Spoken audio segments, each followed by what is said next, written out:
I think I was in my 30s, early 40s when I decided that I was going to be authentic. What I was going to say who I was, that I was manic depressive, that my father committed suicide, and just be honest about my life because I'd spent so much time repressing all these emotions that were so painful, and no one knew that I suffered depression. And in my 30s, I never really got that far with it because I wasn't as direct as I am now. My 40s, a bit the same.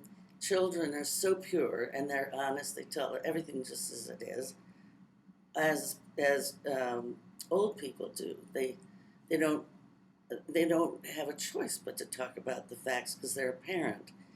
If they're dying, they can't hide it. And I find great comfort in being with people who are isolated because people who are depressed are isolated tremendously in terms of having people reach out and then suddenly you're gone for weeks and then you come out and they say, "Where have you been?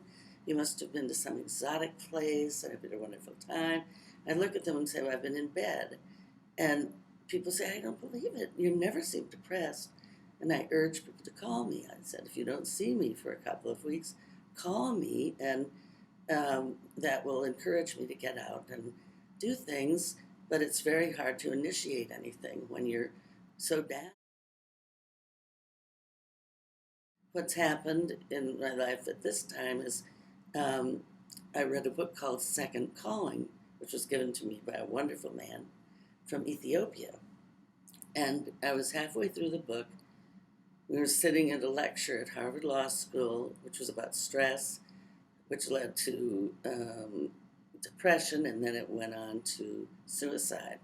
And then a state representative stood up and started talking about his experience, his brother's suicide, and how he had been diagnosed as a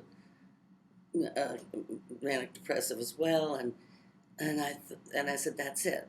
That's what I'm going to do."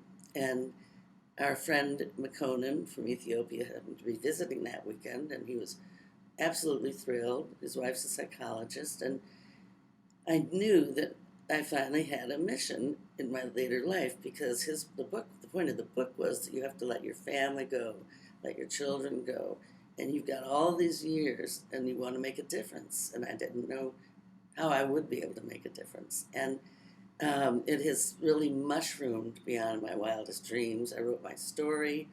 I've shared it with people. I've gotten highly involved at McLean Hospital, and they used me, a letter from me, and a letter from the psychiatrist in chief and president for their annual appeal, which has floored me.